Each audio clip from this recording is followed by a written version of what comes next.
Yeah, get it on. Got to get it on. No choice, but on mandate. You get it on. Thanks for tuning in. Thanks for sharing it with a friend. Rob Schneider in the studio. Yeah, baby. Always great to see Rob. Rob's got live dates. He didn't come in to plug, but he came in to talk. But he's still got live dates at robschneider.com. It's going to be all over the country. Good to see you, my friend. Nice to see you. Good to be back. I feel like, I guess the Jews, my dad would call it a mikvah. It's like a cleanse when I see you. A mitzvah. Mikvah. Mikvah is not a mitzvah? No, mitzvah is different, like a bar mitzvah. A mikvah is like a cleansing bath. Like a woman has her period, she take a mikvah. Like I take a mikvah. Like a mikvah. I take a mikvah. Yeah, but I clean it out. But doesn't a mitzvah just mean good fortune? Yeah, mitzvah's different, though. Okay. Mitzvah's different than the mikvah. Mikvah, you need a mikvah. You know, you hang out with the goyim too much, you need a mikvah. Yeah, it's like a cleansing. A cleanse, yeah. When I'm with you, I feel cleansed. I got to tell you, I got more people who would listen to us when we were getting into it, very hot and heavy the last couple of years. I would pull over on the side of the road, driving somewhere, and we would get into a conversation. And people were so grateful that we were talking about this. And I think, where are the apologies? Where are the repercussions for these assholes who locked us down and the teachers' unions? Did they just get away with everything? That's what tyranny is when people in power do horrible things and they don't have any consequences for their actions. Well, it's whoever has the scribes who are writing the history are the people that get to move forward with impunity. Yeah. I mean, I can't remember, Dawson, we played it on the show. Maybe we did, but so there's two things. I mean, there's a couple of stratas. So good to be back. I just want to say this is so good. There's a couple of stratas of insanity. First strata is mask up in between bites. The second that phrase, the second those words were put together, and they've never been put together in maybe at a Klan rally, maybe at a Klan barbecue. Not since a Klan barbecue has the phrase mask up in between bites been uttered. Yeah. But the second we heard that, we all should have went, oh, it's off. Oh, it's nothing. Yeah. Oh, this does nothing. Okay, it's zero. In between bites, masking up. Okay, so that's the first level of nutty. The second level of nutty is, shutting the beaches and the schools and everything. And the playgrounds. While we're going out them up to dinner. And then the third one is when you hear Eric Swalwell, who I saw on, and I can't remember where we played this clip. I played it, but a week and a half ago, where he's like, listen, let me tell you who we are. The Democratic Party is when COVID blows in, we're opening Main Street, we're opening schools, we're opening churches. So the third part is an insane rewriting, revisionist, insanity version of history. Right.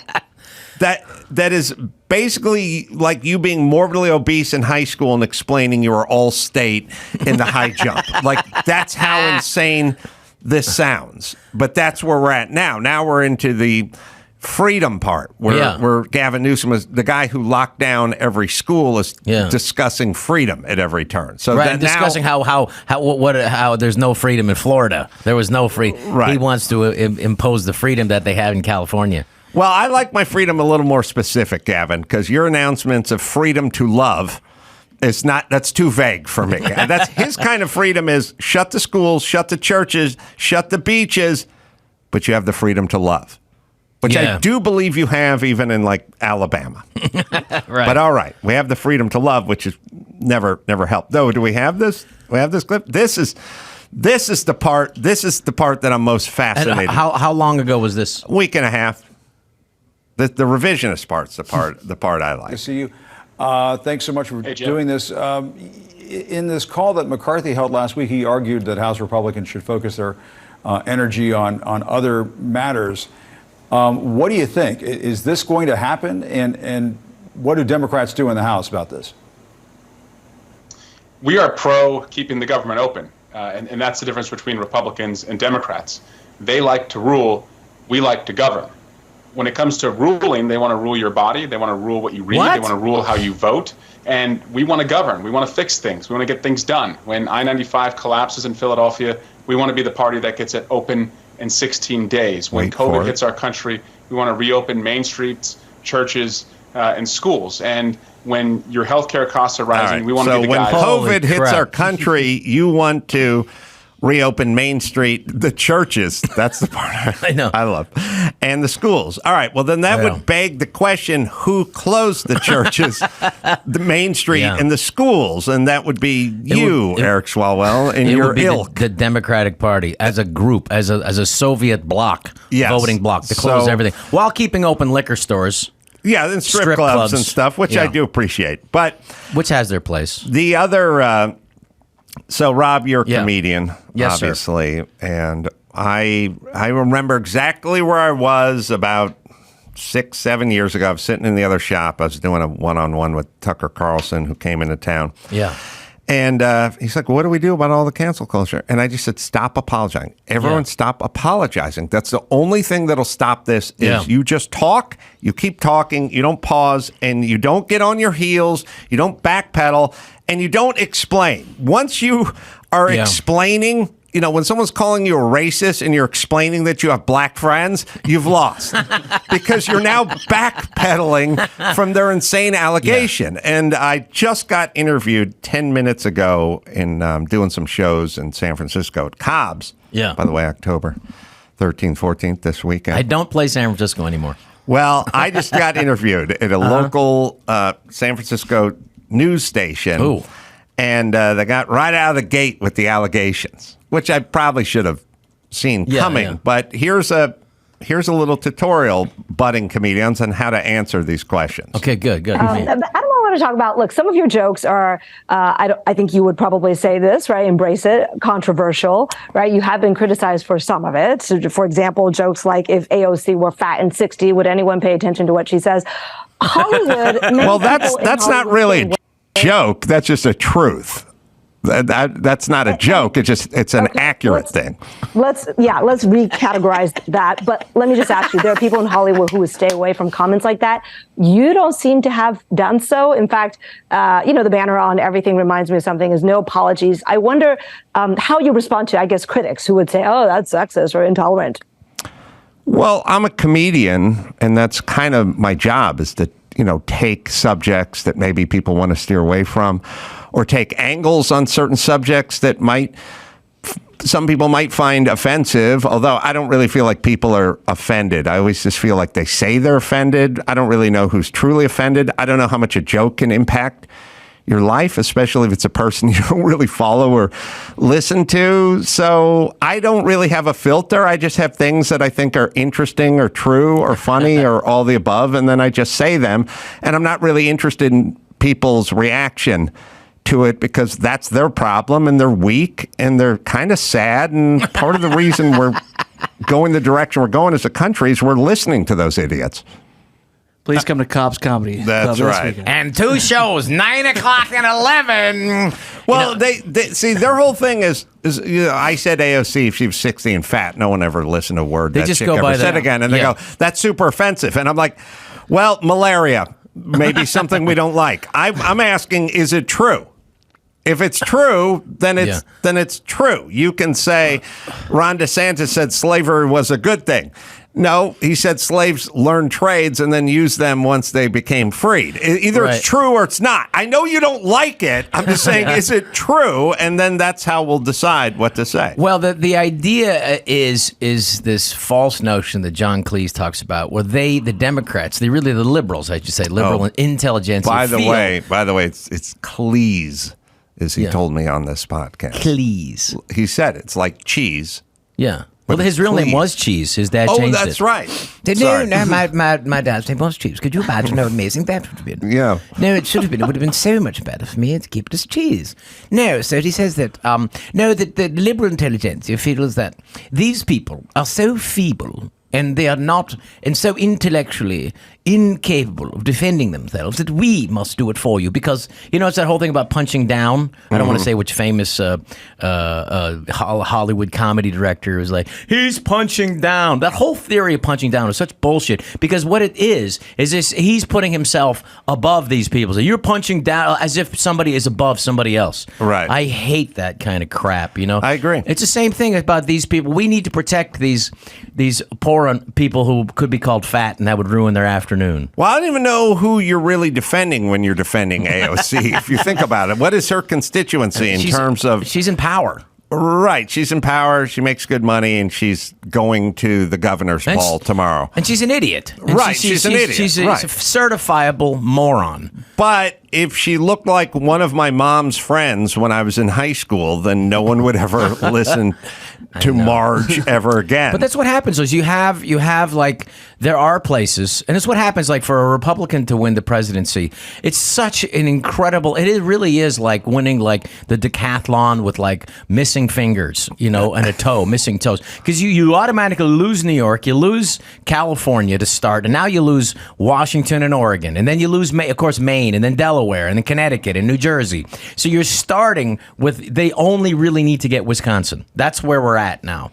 And so, of course, the Democratic plan is to just flood potential future voters in and flood them into the red states so that they can take Texas eventually one day, so that there's just a one-party system. And just, that is the plan. That is what they're doing. Well, speaking of punching down. Yes. So I was listening. I was that whole Beckham docu-series is on Netflix. And there was a thing that made the rounds, and it was Victoria Beckham when she was doing her interview, and it's something that I've been on hot and heavy for years now, which is pretending you're poor when you didn't grow up poor. Oh, yeah. That's the new world order. No, but a lot of people do that. I mean, I don't mean to out them. I don't mean to out them, but like Jay Leno, when I came to LA, lived in my car. You didn't live in your car. What are you talking about? Stop saying that. You never lived in your car. That's bullshit. I took a nap in my Duesenberg. I had to drive them. We had 20 minutes. I stayed in the car. I was living in my car for 20 minutes. No, that's the other thing I hate say. That. There's no way 86% of people in LA lived in their car at some point. We're not all jeweled. No, but I tell my audience the other night when I was up Binghamton, New York, I said, I came from money. And I'm proud of it. I'm not embarrassed of it. I came from money. I wasn't super wealthy, but I had everything I needed. Why? Because my dad and mom, they came from poverty. They worked their ass off, and their parents came over, and then that was something. My mother did live in poverty, but she made something of herself, got educated, became a teacher, was elected to the school board before school boards became, liberal hammers, bastions, hammers, bastions of some kind of new gender indoctrination. I was literally, well, maybe we should play the clip with Paul Verzi, comedian who was in here. I don't know if we have that audio clip, but so the day before I was talking to comedian Paul Verzi about this very subject, and he brought up a Rolls Royce, and we'll play it. You always can tell with the interviews where they go like, so how'd you grow up? Lower middle class, not even middle. It's always lower middle class. And what would your dad do? He was the head consultant for United Airlines back in the 70s and 80s and 90s. And my mom worked for Getty Oil. But lower, we were very average, very they average. put food on the table, clothes on our back. Food on the table, clothes on our back. We're in a country club, but I would have to rent the clubs. My dad did not buy me clubs. Dude, I have to share that pool with other rich kids. That's right. That's right. My first car was a Duesenberg, but it wasn't new. It was Clark Gable's. Okay? So we're very lower kind of My middle. dad's first Rolls Royce was 2 years old when he got it. We would vacation to the south of France, but my dad said 5 weeks. That's it. Right. It is so true. the following morning, I wake up. The following morning, I wake up to find this clip making the rounds of Posh Spice.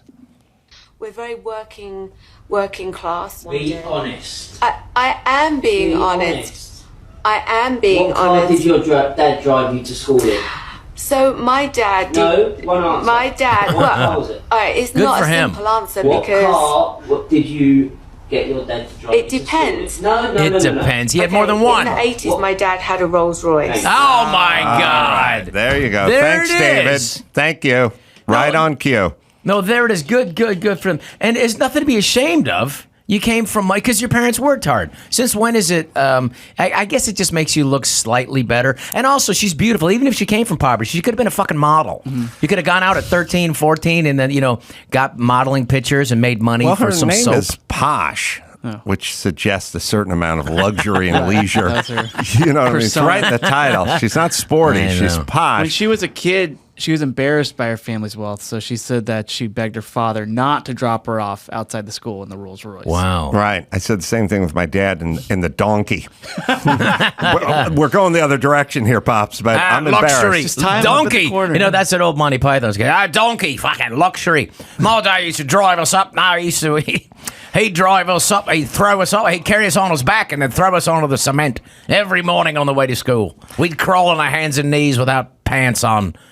So now we have this thing where everyone is trying to down round their upbringing. And now I think there's a lot of stuff we think nothing of. We go, so what's wrong with that? What's wrong with that? Well, what's wrong with that is you're missing an opportunity for a message, which is, yes, my parents made money because they work super hard, because we live in the United States, and that's affordable to everyone. Everyone, that'll apply to anyone who wants to come here and work hard. Absolutely, because my mother is Asian, was Asian. She's passed away, and that's what really pissed me off is during the scamdemic was... my mother, she got COVID when she was 91 and survived it. Wow. She wasn't on any medication, and she just still was there mentally, but she did pass away a year and a half later. And then, in the state of California, which unfortunately where she was living, they wouldn't allow people to be at the funeral, and I was like, "Fuck this!" I said, "Fuck Gavin Newsom, that's scumbag, hypocrite, lying piece of shit." I said, "We're gonna have one, and people want to come, they're gonna come." And I said, "I'm gonna have one," so we did, and the people were pretty okay about it. And I said, "We're gonna get like some music. People want to show up. They can. It's gonna be outdoors. You can have a mask if you want, and if you don't, you don't. And but I just never, can you imagine people if we wouldn't have had a funeral? It's one of the most insidious parts of this whole ruse was not being able to visit your dying dad and his facility, whatever it is. I mean, burying them with no. It's personal. It's personal with me and Gavin Newsom. It is personal. I hate such a destructive douche. But I had a good friend from high school die, not of COVID, just dead, shit happens, and his son was trying to get something together, and he never had a funeral. It just was right in the middle of the pandemic. I had another friend, same thing. Raymond Francis, a terrific buddy, a health guru, and he passed away in his 83, and there was nothing. It's weird. It's like it's almost like he wasn't here, because you didn't get to acknowledge his existence, Yeah, this was my friend Jeff Katz, who's called into the show. Time or two saw me when I was in Utah. That's a crime against humanity, isn't it? Well, if it was based on some science, then you'd have an argument, but you have no argument. What happens though is in society, if people follow, if the police know in their heart that they are that these laws are unjust, then they should not pursue them, and they should not execute these. Agreed. When that paddleboarder out in the middle of the water next to the harbor, and I said, now that the police should say, you know what? No, we're not doing that. You assholes! What is wrong with you? The picture of the paddleboarder in the Malibu Bay alone, and the Coast Guard coming up to him in a cutter. Visually is the same as the poor Vietnamese girl with her clothes all burned off running at the camera. It should change everything. That says the horrors of Vietnam. This says the horrors of Gavin Newsom. It does. Also that like the Japanese soldier on that one island in the Philippines who didn't think the war was over until 1970. Right. He was just making his way, and sure enough, the Japanese were going to come back. Chronicled in a Gilligan's Island episode, too, by the way. Thus, you think it was all serious back then. All right, well, here's something that I feel like you're uniquely qualified to discuss. And I had this discussion, and it's a clip. It's a longish clip. It's about 6 minutes, but we can stop and start and kind of Okay. break down the game film. And the reason I think it's an important conversation to have is it was the beginnings of what we're discussing now, the time we're living in now. So I had a conversation with the mayor of Calabasas, Barry Groveman, in 2006.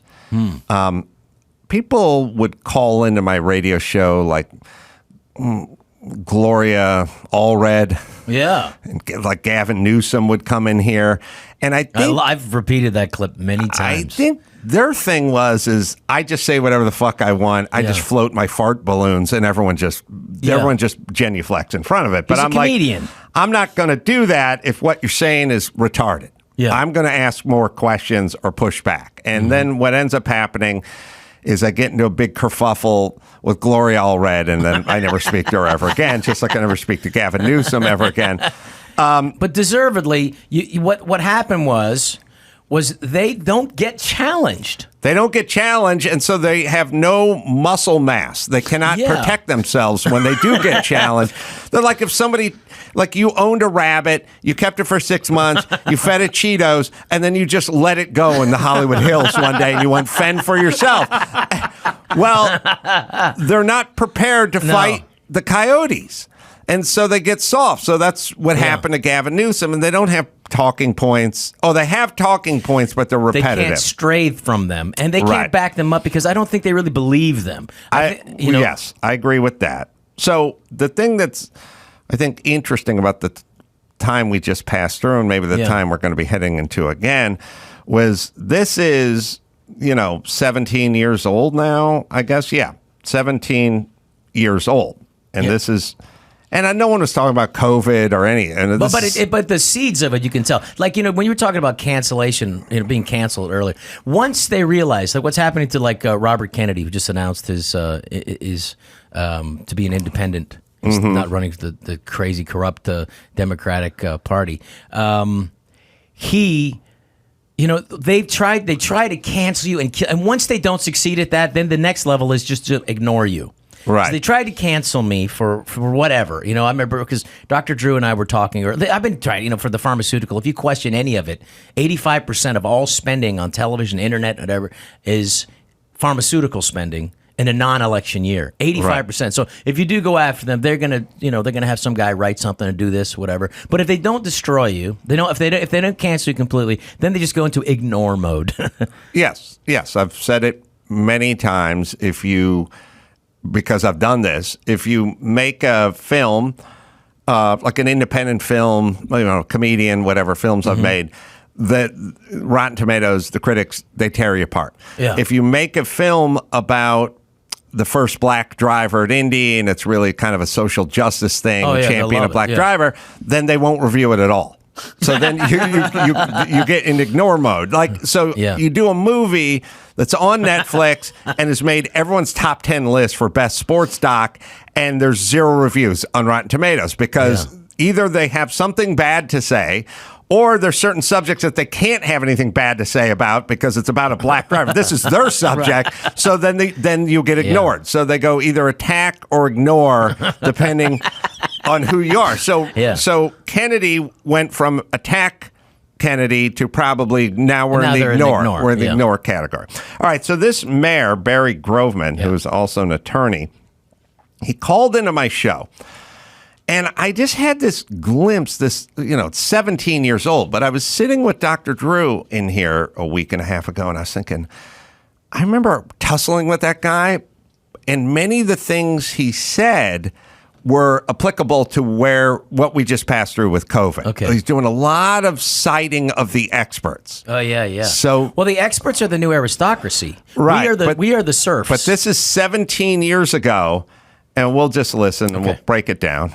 When you have a debate like this in just a few minutes and people are listening and trying to sort it out, the only thing you can really do is rely on symbols. And so I respect what you're saying, but I'm proud to be with the symbols of credibility that I have, American heart, lung. Yours are speculation. And I think when it comes to public health, yes, if you want, bring experts on and let us debate them. But we're standing with symbols of credibility in health. You're talking about hypotheses and interesting ideas. Well, let me give you let me give you an idea. Let me tell you something. All right, pause it for a second. Okay, now I can tell that you're changing. He outlawed smoking in Calabasas and all outdoor areas. Yeah. So I said, what is the danger of smoking in a parking lot? And he said, secondhand smoke kills 50,000 people a year. Yeah. With the Heart and Lung Association and the American Cancer Institute. They regurgitate that. They were lying. They lied all through. The secondhand smoke lie was the exact same as the AIDS heterosexual killer lie, which is exactly the same as COVID will kill your 14-year-old healthy son. Right. It's the same experts and the same lie and the same mouthpieces on CNN and politicians saying, don't ask me, look at the CDC, look at Rochelle Walensky, look at the American Lung. So look at the person in the revolving door between pharma and the health agency. Yes. This person has nothing to gain except he's being paid. All the people on the vaccine advisory board, they're all paid by the vaccine companies. So I am explaining to him that you can cite all the experts you want. You name me the person who died of secondhand smoke. Well, let me give you let me give you an idea. Let me tell you something. If you believe in global warming, right? Correct. I can produce 100 scientists that tells you it doesn't exist. But I don't want to change. But they're scientists. They're experts. Hold on. I'm not here to talk about. Well, see, now when it goes against you, you don't believe the scientists. No, I think you're just going to a different subject. No, I'm not. I'm just saying I can produce 100 scientists that tell you there's no global warming. So what about it? I'm only telling you, all I'm trying to say, and I understand where you're coming from. Right. I understand I'm right. Skepticism. It's correct. It's appropriate to be skeptical. But I think it's now 2006.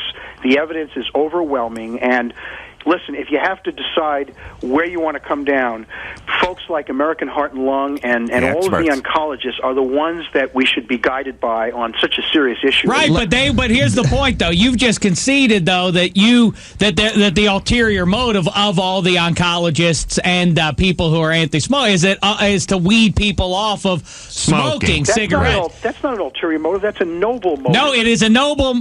Listen, I absolutely agree. But that you're people lying are foolish. to get your motive people across. Are foolish if they decide to smoke cigarettes because you'd only be not telling the truth if you were banning things. But the bottom line is you're essentially. But you're trying to drive them out, which means in turn you're legislating against personal freedom. That's the upshot. Where in this good discussion? Where is your discussion for those people that want to breathe safe, clean air? They seem to be absent from the dialogue. Safe, clean air, please. Let me ask you this in Los Angeles, regardless of whether we agree on whether the extraordinary rise in asthma among kids is related to secondhand smoke. We don't have to get to that. Of course it isn't. People used to smoke more, for Christ's sake. Let me ask you. So how do you do that math? Well, if I could talk for 1 second. Half the country smoked and none of the kids had asthma. So how do you do the math? The question is this. This is what our ordinance is aimed at. Yes. Regardless of what caused it, we still have a lot of kids and a lot of folks in society that are hypersensitive to smoke. Yes. Don't they have a right to go to public buildings and stand outside? Well, I'm glad. Of course they do. Of course they do. And that's why. First off, people standing 20 feet away from you smoking doesn't make a difference. It's not going to cause asthma. You're not a scientist. What's your evidence? Tell me what your evidence is. I have eyeballs and ears. I see what goes on. Well, I'd rather take the scientist because on public health, it's I better used to smoke on airplanes and kids didn't have asthma. Adam, it's better to be safe than sorry. All right, but listen, everybody hides behind this, and it is taking away from everyone's civil liberties. We put this in broad daylight. We're not hiding. What I mean is you hide behind the cloak of public safety, and everyone applauds. What a wonderful cloak to be behind. Oh, yeah, but let me tell you the problem with it.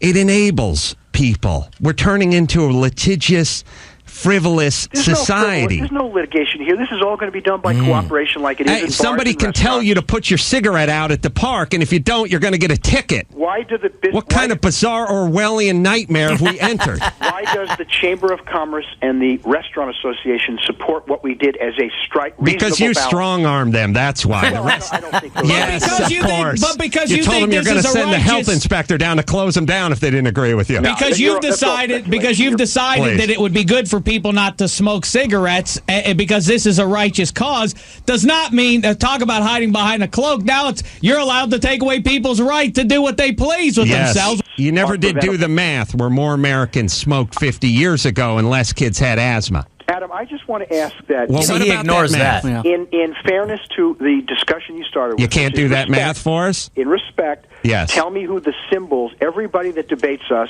has a tobacco-related motive. Yes. I'm proud to be with a health-related group of folks. I'm happy to be with Americans who enjoy their civil liberties. And we're tired, let me finish. Who are tired of victims taking over our society. But are tired of being threatened and sued if we do anything. But don't invoke civil liberties. Let me tell you why. There is no right that harms somebody else. And if you go on the website, American Civil Liberties Union, they don't oppose actions like this. Yeah, because they're left-wing pussies. That's why. Because they know that no right extends to the harm of somebody else. Yes. Once you've established the harm, you've not really established that. I just asked you why more people have asthma now that less people smoke, and you can't answer that. So I don't think you made your point at all. I think people are exposed to. Well, there's a lot of factors, but secondhand smoke is clearly one of them. Yeah, it's clearly it's at the bottom of the list. Why wouldn't we as a society? Give me a number. How many people die? Steps? How many people die each year of secondhand smoke? Give me your number. I can only tell you that the one of the directors of the American Heart Association, who testified before us in the hearing, told us this ordinance was going to save thousands and thousands of lives. Just in Calabasas? Can you name one other product? Close your eyes. One other product on the face of the earth that when you use it as indicated, it kills you. So we have a tremendous... Well, listen, junk food will kill you. You can go get a fifth of tequila at the liquor store and go to the Big Five and get a crossbow and kill yourself. What I think we did right, and the reason we have the support of businesses and the Restaurant Association, is we struck a balance. We didn't ban it. We don't stop it. But come on, it's a first step. Balance. It's a step towards ultimately banning it. This is a step towards elevating respect and making it acceptable to say, would you mind putting it out or going to an approved area like you do at the airport? All right, listen, you guys start building your smokers' gulags over there. I'm going to Canada. Yeah, well, now I can't ain't go better to Canada. Yeah, I know, it's not better it was in Canada. 15 years or Look, 18 years ago. All right, so listen. Yeah, that was... replace secondhand smoke with COVID. Yeah. We got the experts. The experts testified. Yeah. We're trying to save people. You need to sacrifice so that we can save these people, and you think you're smarter than all these experts? They've spoken. It's completely analogous. We're going to take away your civil liberties because our experts have spoken, and I'm saving people and you hate people. It's the exact same lie that they did with COVID. And if you go back, I mean, seriously, it was the Nazis used health as a ruse, of course, to go after Jews. Yeah, and gypsies and homosexuals as a well, hazard. It's the same thing. It's for guys like that and guys like Gavin Newsom and Gretchen Whitmer and other folks that want power. Yeah.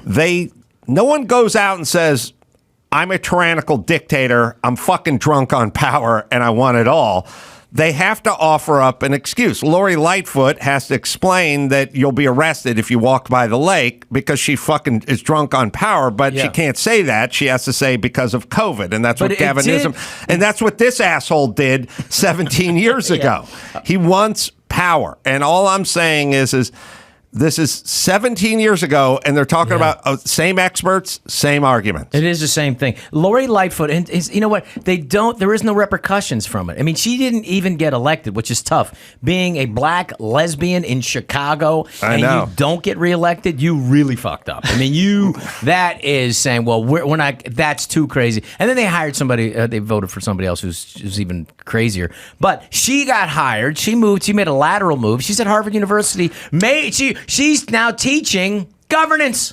Harvard. Can you imagine? These Ivy League schools just become a repository for every fucked up, every liberal fucked up politician just ends up over there. Brian Stelter and guys like that, they all just go over there. When they got their second daily gay news periodical. It's like you can't. You have one. You can't get everything. You need a second. It's like these other assholes at this other gay periodical. They're not telling the truth. We need to tell the real truth with this other gay periodical. You need two dailies, and it's they did fall off the cliff. And finally, it's somewhat being exposed because, if you look at the Black Lives Matter, what they really, all the millions of dollars, they bought homes. They went on vacation. They did. And then you have this guy, Kendi, whose real name is like Roger Smith or something. That guy's the best. Oh, yeah. He will never talk to anybody because he's an idiot. There's no way he can have a decent conversation, with like James Lindsay or someone who's actually a real intellectual, Peter Boghossian,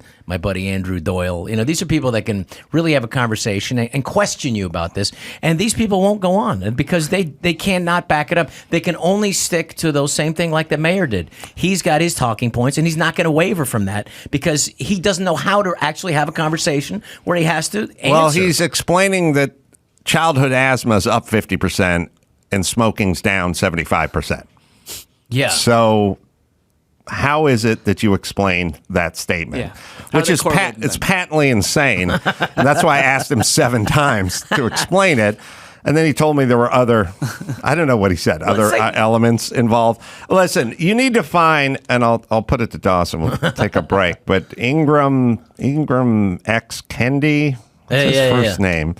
There's an X in there, which also which scares Harvard. We got to hire that guy because we don't want to not hire a guy that's got an X in his name. He went to Harvard or Columbia or Yale or somewhere and started a foundation to get to the bottom of racism.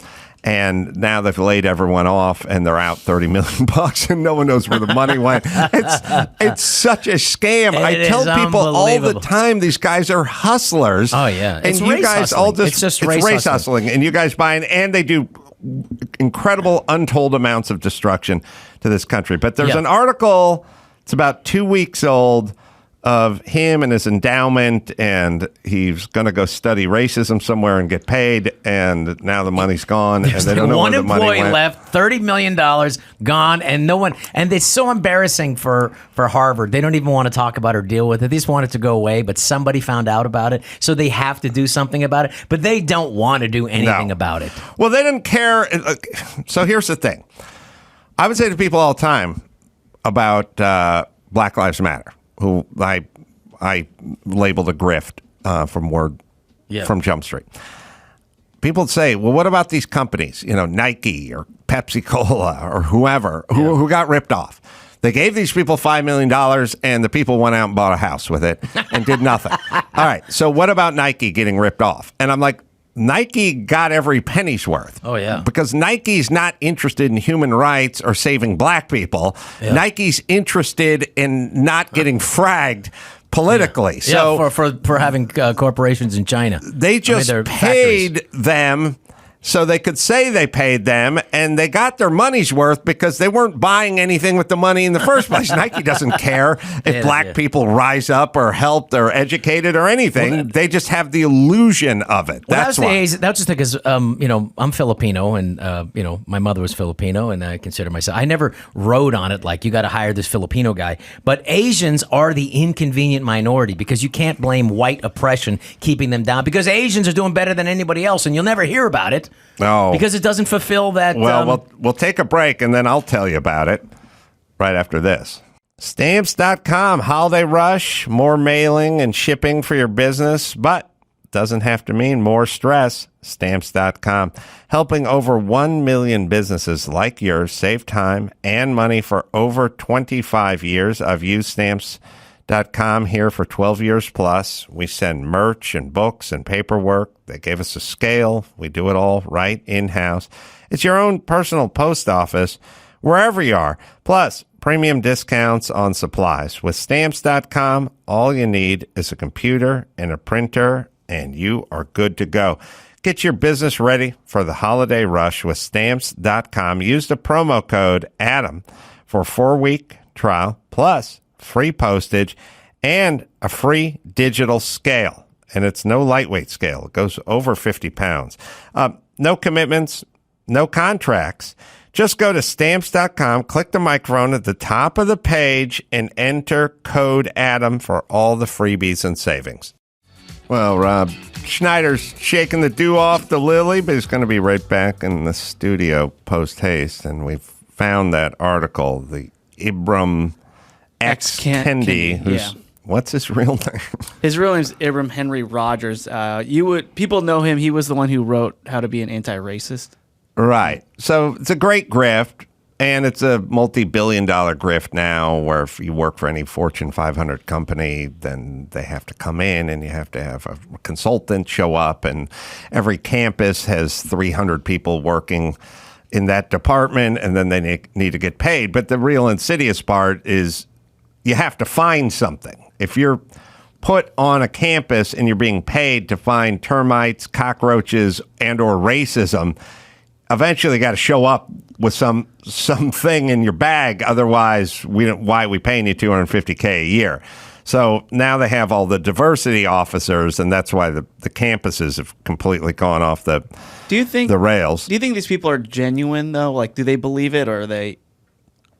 I am now realizing that there is a sort of a third sphere that a lot of Americans live in. Rob's making his way back in the studio and see if Rob believes this. What's this? There's a kind of a third universe that people are living in, which is, there's my team, and was the ball fair or foul?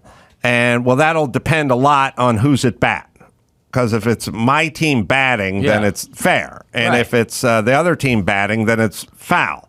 Which is already kind of a flawed approach to life, you know? Well, it's like trying to win. But there's a third strata of people who really do believe the ball was fair every time their team was batting, and foul every time the other team was batting. And you go, do they actually believe it? And it's sort of like, they've got so much riding on this game, and they're so invested, and they bought the windbreaker, and they bought the banner, and they've got the cup, they have the hat, they have all the memorabilia, and they're so fucking far in now that they can't afford for that ball to be foul. Well, that's the thing. And then they're just, and you go, but do they believe it? It's like, it doesn't really matter. No, that's what pays the bills. All the race hustlers are like, do they really think we're worse off now than they were in the 60s or whatever? It's like, these are all questions to mega fans who are getting paid, and it's not even worth trying to parse out what they think anymore. No, it's like if you look at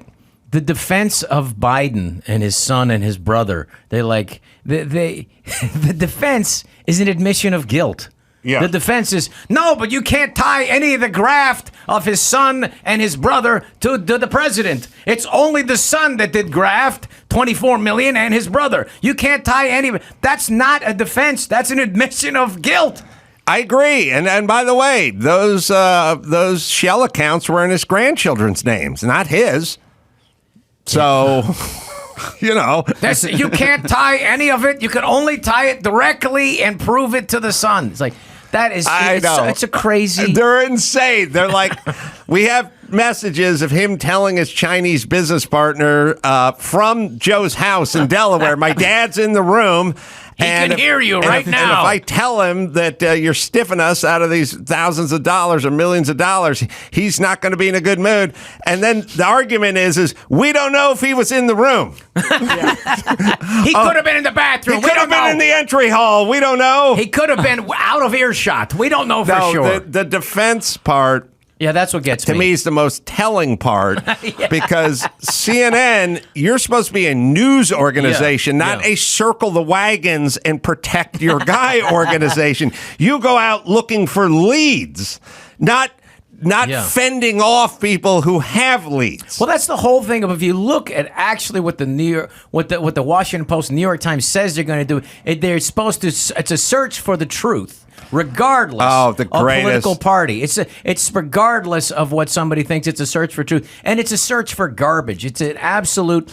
I mean, a friend of mine who's a Fortune 500 CEO, he said he had met with the editor-in-chief of the New York Times before the last election and when Trump lost. Well, he won, and then 3 o'clock in the morning lost. But he said he considers it... I said, do you not care about objectivity at all? And he said, I consider it my moral imperative to make sure that Trump is not elected. Well, that's the whole thing. That's when we jumped the shark. Yeah.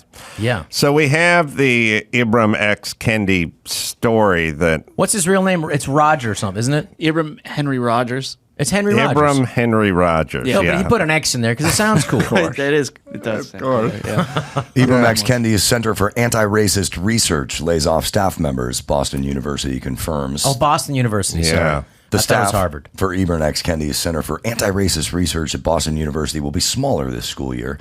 Boston University confirmed to Fox News on Thursday that the center laid off approximately 15 to 20 staff members in what he called an evolving process. The center is evolving to a fellowship model. Dr. Kendi remains the director. We can confirm that there were layoffs at the center. The university and the center are committed to working with and supporting affected employees as they look for their next opportunities, said Boston University. Could we ask the posture and could we ask the question, if he was white, what would be happening right now? Well, he never would have been laid on. Forget about laying off. Even if he had an X on his but name. If you're this white, article I was reading weight. had numbers and endowments and money and stuff in it. Is there any of that in there? Right now I have that in July, the center had approximately 45 staffers, so that's down. Hold on, I'm looking. I think there's only one left. Yeah, my article that I heard was about 2 weeks old. Maybe it's a different article. But the whole point is it's a grift. It's 2023. And these look, if you were legitimate, then you wouldn't have to fuck with your name and grow your hair out and go the full Colin Kaepernick thing where you turned from a Syrian cab driver into a Black Panther in 18 months, which is essentially, I can show you a Syrian cab driver version of him, and then there's the Black Panther version of him. Yeah. You don't need the clown costume if you have actually legitimate points to make. Right. That's the first thing you should see coming. Well, Robin DiAngelo is another one of these race hustlers who just hates herself so much and hates white people that says if you're white, you're white, you're automatically racist, you know? No, yeah. No, it's not their fault. They're just the music man blowing into town. It's everyone who's signing up and giving them money. It's all the scared corporations, all the scared colleges, all the scared entities that are embracing these people and then giving them endowments and putting them on their college campus and naming buildings after them. Was that another article then that they don't want to look bad. Found? Yeah, they don't want to look bad just in case. That's how it's a bunch of pussies. It's really pussies. A fear. It's all the liberal fear-based. Intelligentsia is a bunch of pussies who just won't say no because they don't want to look bad in any way. They would rather deal with the grift and just but they it'll have go away. But they have a ace in their hole. They have a derringer in their boot, which is this. People like me essentially are arguing for smoking, arguing for COVID, arguing for racism. That's how they do it, and that's why they get everyone to fold and immediately get on their side, because who wants to be on the side, the pro-smoking side, which is how they do it. Now, I'm not talking about COVID anymore. I'm talking about smoking. I'm talking about civil liberties and actual data, numbers. Like how many people die of secondhand smoke? Well, answer's nobody. It doesn't exist. But the idea is once you just keep repeating this mantra and then people just kind of go with it. I've been accused of racism, and I go, what was it? Well, you played, a different culture, and so that's not racism. I'm not holding somebody back and denying them employment or education because of their race. I was hired by a corporation, the Sony Pictures, to play this person in a movie that they were okay with, and they approved it, and I didn't write. I just was in it, and so that suddenly, all of a sudden, that's his proof of racism. It's just they just throw shit against the wall, and just like hopefully nobody will say anything or catch them. I had the New York Times said it was racist that I played a Hawaiian guy in a movie, 50 First Dates. He said, well, that was racism, a white guy, and then he found that I'm part Filipino, and then so he apologized, but he didn't apologize in the paper. No, they never officially do it. I didn't see that apology. No. It's not the same. If they do, it's like a correction in the page 34. It's not like the same cover of the entertainment section. Right. Rob Schneider, racist. White man. Yeah, Listen, I still think you're racist. I'm gonna say to my son, either you do it good or you're not. Nobody complained in Hawaii. when my son leaves the house in a year, God willing, Yeah. I'm gonna say to him, boy, Good luck. if You're you don't, white and if going you're to college. if you're not getting called racist at least 3 times a week, you're doing something wrong. Yeah. You're not speaking about something, or you're just doing it wrong. Your dad would not be happy. Here's what's happening: women are taking a backseat to men's rights now. You have women. Thankfully, women are finally are calling on it. And finally, the women's swim team said no girl dick in the locker room. And then you have gays. We have 20% of. Okay, it's usually if you're born in the 40s, 50s, 60s, 70s, 80s, and 90s, and look this up.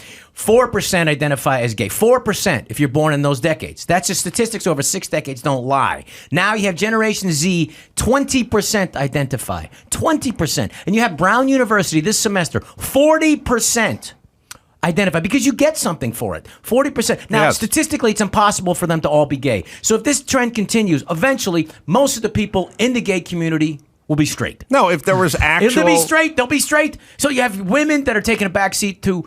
Women are taking a backseat now to men's rights, women's rights, and then you have gays that are being supplanted by heterosexuals, and then you have in California you have people graduating. You have African Americans graduating separately from whites. So you have segregation again. You have women taking a backseat. You know what they say? They call it in California. They call it progress. You know what I call it? The 1950s. It's the same shit in the 1950s. Black dorms, black graduation ceremonies, and listen, it all comes down to a very basic.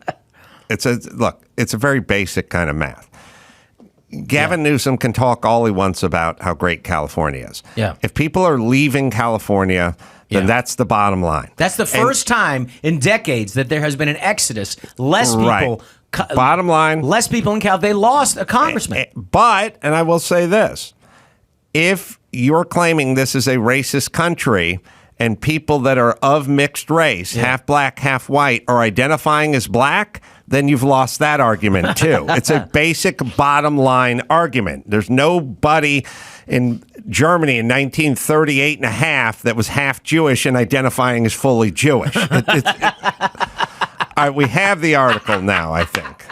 That's such a great point. Amid mass layoffs, BU Center for Anti-Racist Research is accused of mismanagement of funds and disorganization. Boston University hired Ibram X. Kendi to lead its new Center for Anti-Racist Research in 2020, a year marked by global pandemic and nationwide racial tension. 3 years later, after at least $43 million in grants and gifts, and what sources say has been an underwhelming output of research, the Center for Anti-Racist Research laid off almost all of its staff. No, they did. They did one paper. Look that up. Kendi did one paper in 3 years. With the article. The $43 million, according to 2021 budget records obtained by the Daily Free Press, includes general support, such as $10 million from Twitter co-founder Jack Dorsey.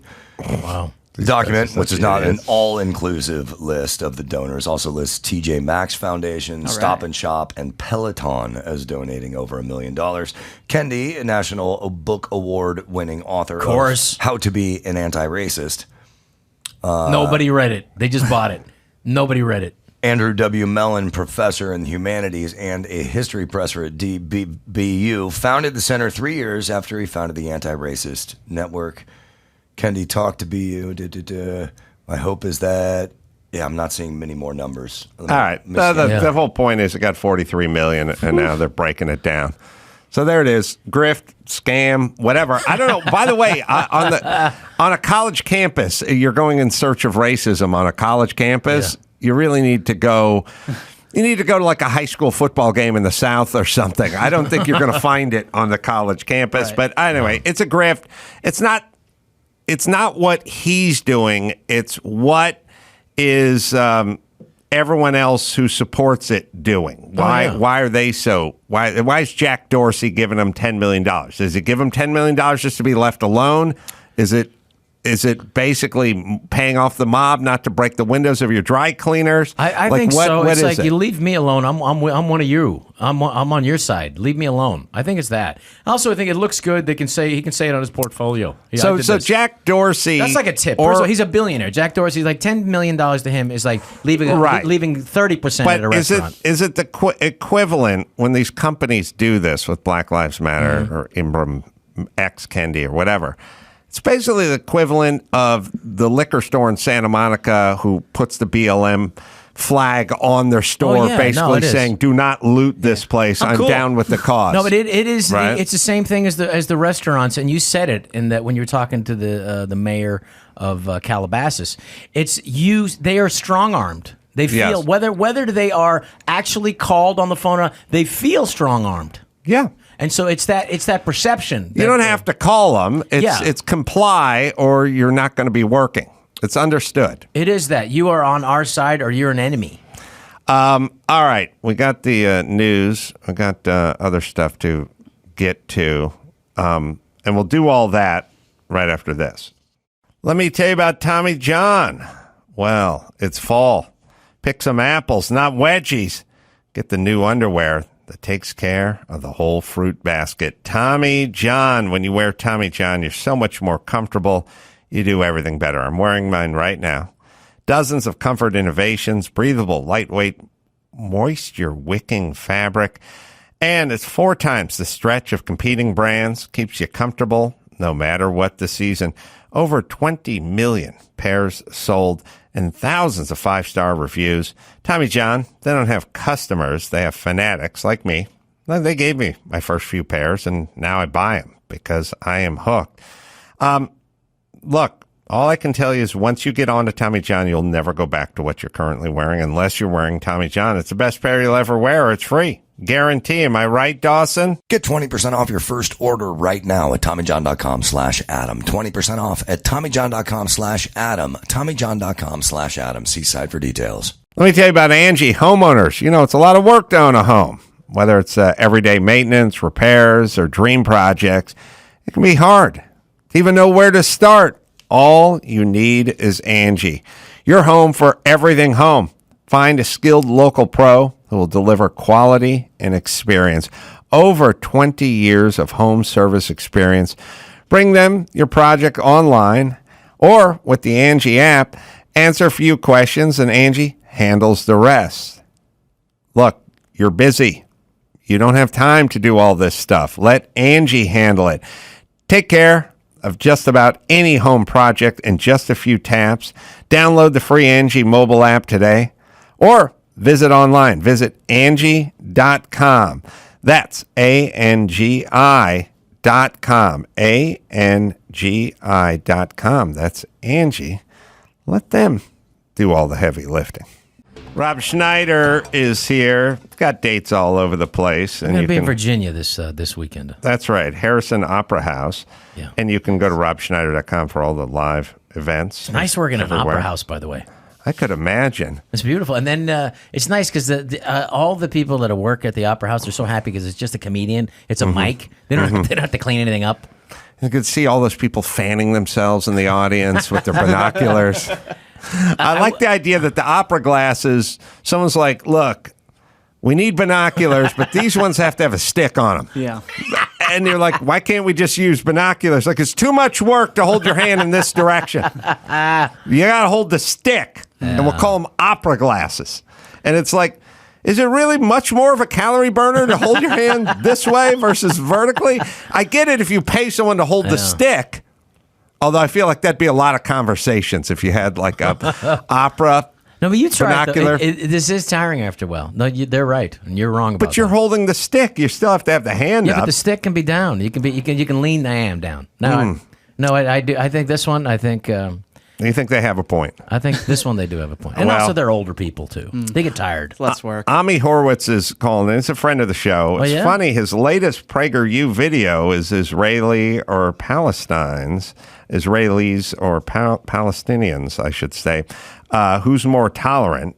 That was his last vid he did for PragerU, and now he's kind of. You would go to Ami for all things Jewish. He's been in Israel a lot. and obviously the shit's going down. And he calls them our mensch on the street. That's right. So, Ami? Hey, buddy. How you doing, man? Yeah, I am Mr. Jew. So if it's a Jewish-related topic, I'm the guy. Beseder Gamor. What does that mean? I like that, Rob. Beseder Gamor. It means very good. It means absolutely. Beseder. Wow. Beseder. Beseder. All right, speak English, you guys. What's going on in Israel right now and over the weekend? So it was a really, a shocking shot. Look, Israel has been through a lot when it comes to the victim of terrorism by the Palestinians over the years. Nothing worse than this, though. Nothing worse than this. There was nothing like this ever. Like Ever. even In like the history of Israel. The Yom Kippur War, as 1973, awful as that it wasn't like this. That was essentially military attacking another military, right? Yes. Yes, they were trying to wipe Israel off the map, but it was a military attack. They weren't coming in, kidnapping, grabbing children and grandmothers and taking them hostage. This is like the most barbarism, Middle Ages shit that you've ever seen in your life. We're talking about raping grandmothers, raping kids. This is on a level that we have not seen ever, really. The level of brutality is simply off the charts, and the numbers. Look, my people are telling me on the inside that this is going to top over 1,000 people who were killed. And relative, you want to look at what that is relative to the size of the U.S. population. That's if there was an attack in the U.S. and 50,000 people were killed. Wow. That's the level of death and carnage that we're seeing. But I think here's the craziest part. And actually, I'm in the middle. I actually took a break from a video that I'm shooting now in response, and I'm asking people on the left here in New York if this attack was justified. And I'm telling you, 80% of the people that I'm talking about are excusing the attack, justifying the attack, and telling me that Hamas has the moral high. If you could believe the nonsense, Hamas has the moral high ground on this attack. And what's so amazing, I don't know if you guys are watching, I've been obsessively watching the news, and with CNN in particular, the first 24 hours of the attack, they were 100% on the side of Israel, right? Across the board. They called it brutal, horrific, terrorists. And then we started to see a change. Actually, it was Anderson Cooper came on at night, and Anderson Cooper used the word militant for the first time on CNN. And said, well, the U.S. calls them a terrorist organization. And that was the beginning of this thread that I think CNN started to pull. And now you're seeing the narratives starting to change. Now we're seeing, hey, Israel is now responding by brutalizing the Palestinians. And they were showing images. I'm sorry the noise is back 'cause I'm out in the street. But the images they were showing were like Gaza, Israel, essentially saying there's a moral equivalency between the barbaric attack on civilians as opposed to Israel's response against Hamas. It's truly fascinating. Yeah, there's many things that I find interesting that sort of came from the left, and in that, I always talk about McCarthyism and how they're practicing McCarthyism now in much greater numbers than they ever practiced it in the 50s, something they rail against. How they seem to be for, the industrial military complex. Well, that's coming from the government too. You're getting that from the mainstream media that it just they just support right. But I'm saying I grew up in a nest of leftists who would have never been into McCarthyism or deplatforming people or removing them from their jobs. They've never supported the industrial military complex. Right. They were pro-Israel. When did everything just turn upside down? When did every college campus become against Israel and into divesting from Israel? I think part of it was the turn of this woke ideology, which is my truth is my truth and your truth is your truth, and my truth is an emotional truth, and it's like, no, there is the truth. You can see barbarism and you can't describe it in any other way or justify it except it is barbarism. It is and it is a war crime. It's barbarism. It is murder, and it is these people are beasts. I was asking Ami, but. Sorry. Hey, man, the great Rob Schneider has a right to answer that question. You're right. But I will take my crack at it, and I will say this. It was when we decided to sell victimhood as a virtue. When we started peddling victimhood and saying that we have to raise the victims, that's when you saw the pendulum change. When they were selling the, I actually spent 2 weeks undercover with Hamas.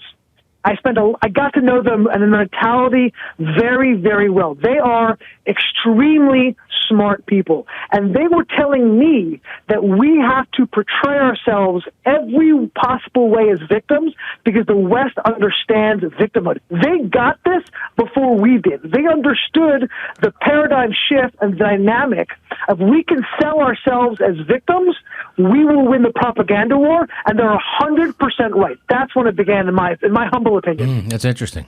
Smart. I mean, that is a major, major commodity, and especially in a world where all you have is public opinion, and that's sort of your commodity.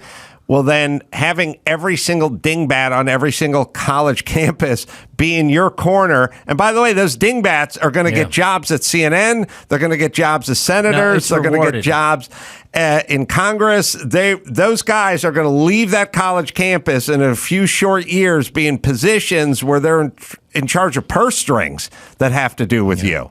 So smart. And I'll point out one other thing that when we were sitting around and drinking coffee and singing songs and talking late into the night, that when they were talking about who they want to kill, they oddly never said Israelis.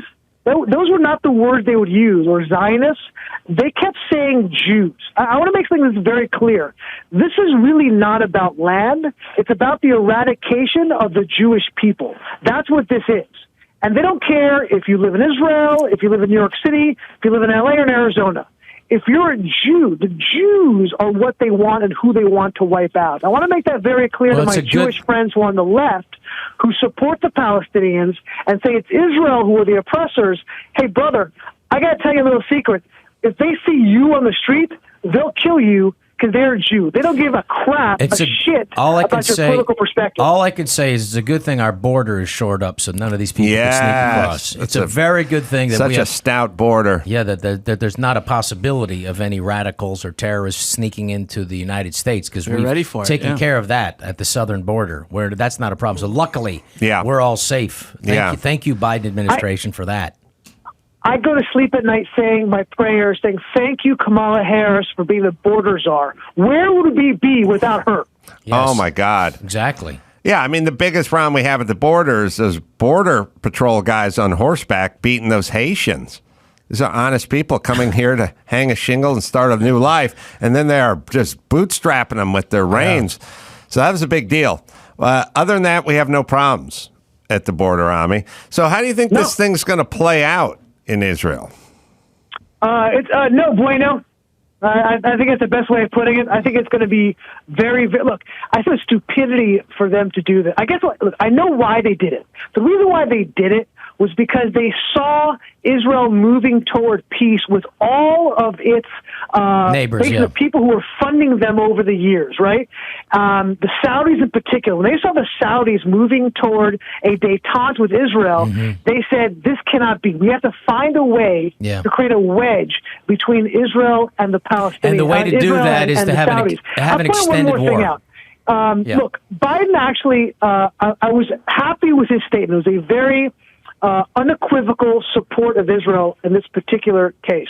Although, actually, something interesting, the initial comment that came out of the Biden embassy in Tel Aviv was de-escalation. Literally, before Israel even reacted, this was right out, it was the moments after the attack, they called for de-escalation. And to Biden's credit, I'm not a fan, but I like to credit where credit is due, they rescinded that and recanted that statement from the embassy, which I liked. But if we're being real, the thing that they have to understand is the Iranians are funding all of this, right? The Palestinians have no industry, right? They don't have a high-tech sector like Israel does. Their money is all coming from the Iranians. I think the last time I saw the budget was 94% coming from the Iranians. Now, when the Biden administration will take great pains to say the $6 billion that we spent, we told them not to give it to them. We told them specifically, you buy some hummus with it. You buy other things, food. Baba Ganoush. But you do not buy weapons, please. We ask you. We said the word please. And it's not like they can't get their weapons from Afghanistan. All right, sorry. Go ahead, Ami. What's that? Sorry, finish that. Yeah, yes, okay. Actually, that's the argument that the Biden administration is making. Hey, this is only for humanitarian purposes. Let's assume that they're right, and they're giving the money to vendors who are paying the thing. That's fine, but it's like either they have a willful disregard for what the concept of fungibility of money is, or they're just stupid. Like, how do they not understand that if you give money to somebody who would otherwise have spent the money on it, that just means it frees up the other pocket to spend it on whatever they want. It's insane to me that they're making the argument that the money they're giving them has no consequence against us in the United States and Israel. It is beyond belief. Yeah, so the fungible part is basically like, let's say, it's back in the day, I got no money, I'm living in my apartment, I got $500 set aside for rent that's due in a week. So I set that aside. And then I have a uncle who calls me and goes, hey, man, I just had a great day at the track. I got $500. It's going to take a week to send it out to you, but I'll send you $500 because I just kicked ass at the racetrack. And then I go, oh, okay. Then I take the $500 I got set aside for rent and I just go buy Coke with it. Now, you could accuse my uncle of buying me Coke with the money, but he didn't buy me Coke with the money. He just freed up the money I'd set aside for rent so I could buy Coke with that money, and then his $500 went to rent. That's basically what you're talking about, right, Ami? Is that a difficult concept to understand? I don't understand how the Biden administration doesn't get that. That is like the ABCs of anybody who spends money per month understands that concept. The entire administration can't get it? What's going on? I agree. So how do you think this plays out? How long do you think this is going to be? I think this is going to be months, not days. And I think that Israel, here's exactly how it's going to play out. Israel is going to clean their clock. And unfortunately, a lot of people are going to die on the Palestinian side in Gaza. And like I said, you're going to see the entire narrative turn on Israel. Even though Israel they are literally the most ethical army in the world. Yeah. When you look at the numbers of how many civilians die for each attack, no army in the world, not NATO, not the United States, not Sweden, kills less civilians per capita than Israel does. But yet, Israel is going to be blamed as the oppressor, and that narrative will continue. Remember the Scud missiles dropping in from Iraq and Israel restraining themselves and not responding? Yes, and that was probably a massive mistake that they paid for years. I think they said, Israel will respond if we attack them. How long before the first member of the squad says something really stupid they kind of did right out of the gate. Anti-Semitic? Yeah, it's already they haven't said anything anti-Semitic at this point. Yeah, but it's already they're already saying like AOC way out of the gate was like, hey, Israel, you can't respond. You got to chill. Like they already began that. Yeah. But I promise you that once the attacks begin to ramp up in Gaza, as they will and as they should, you will hear the squad come out completely stridently against Israel. And the anti-Semitism will start coming from that. The Jewish lobby's protecting Israel. All that is going to come out, and it's going to put the Biden administration in a very, very tough spot. Who's going to be first? Is it going to be the ladies from The View or the squad that says something retarded involving Israel? I think it's going to be a photo finish, man. I don't know. I would not lay a bet on that, to be honest. Ami, you can shoot Ami a tweet at AMI Horowitz, and I'd appreciate it if you check back periodically, Ami, and gave us an update on this subject you know very well. I will. And by the way, the great Rob Schneider, did I hear that you knew who I was before I came on? Yes. Come on, I'm a fan of the show. I am tickled to death. Well, and I think what you were saying before, I do think like the idea for Hamas is to stretch this out to test the patience of Israel's neighbors and to test their the peace in that region. I do think that is they'll try to stretch this out so that eventually it'll become so strained that it'll collapse those peace initiatives. Well, it's some. You're not wrong. Oh, there's a part 2, by the way, that the ladies from The View and the squad need to get on. They got to link this to Trump.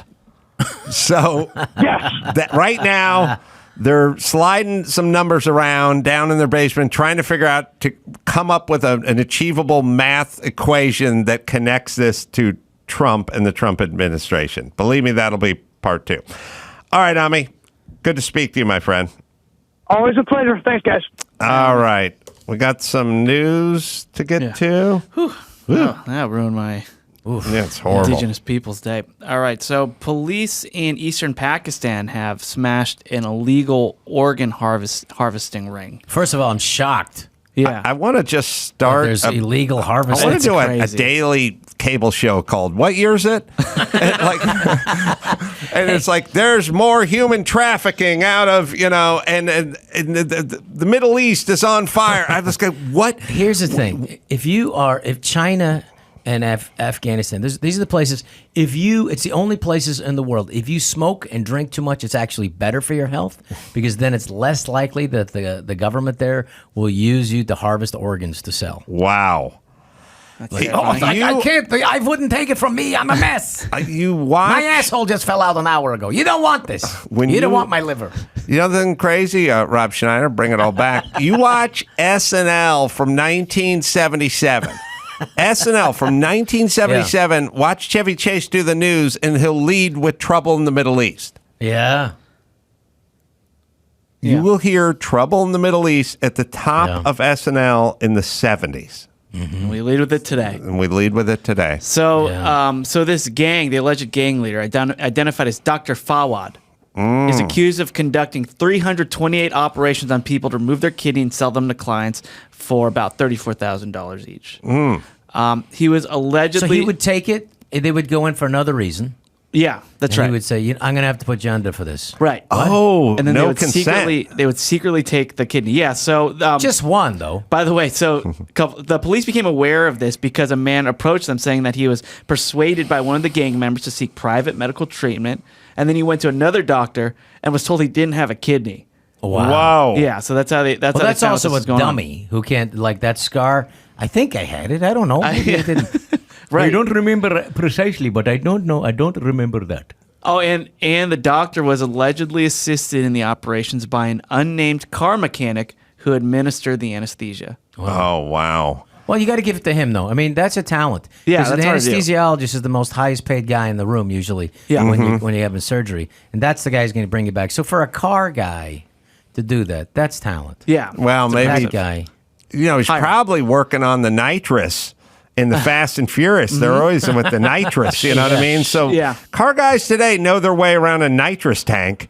Maybe that's what he was using for the anesthetic. Yeah. So this doctor has previously been arrested 5 times, but was released on each occasion and was able to resume his operations. Sure. Are you saying in Pakistan you could buy your way out of jail? Yeah. That's outrageous. I am saying that. That's racist. 3 deaths so far have been confirmed.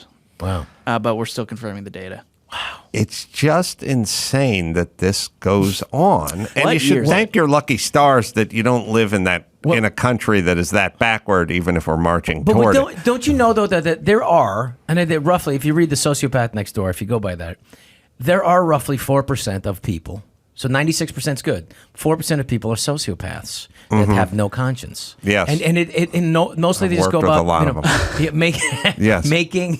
making problems for people that they run across in their families or whatever. But if they get in positions of power, that is when they could do some evil shit like that, right? Well, you know, there's something I don't think we counted on as a society, which is the amount of people who will do most anything for money. Yeah. And maybe we should have seen it coming because money will buy you, it can buy you healthcare, it can buy you transportation, it can buy you all things from the sort of trivial, you know, it's a snakeskin wallet to my son, I can pay for his rehab, you know, or whatever that thing is. And so if you construct a society where money, because we're not really done with, we're at the part now where, like, I was walking in my neighborhood today, I saw the mobile dog grooming van, parked in front of a neighbor's house. So it was difficult to avoid washing your dog back in the day. But now if you have $118, someone will come in a van and take your dog and it'll wash it for you. Like every single facet of life is viable. And, it used to be, it didn't matter how much money you had. If you got malaria, you died.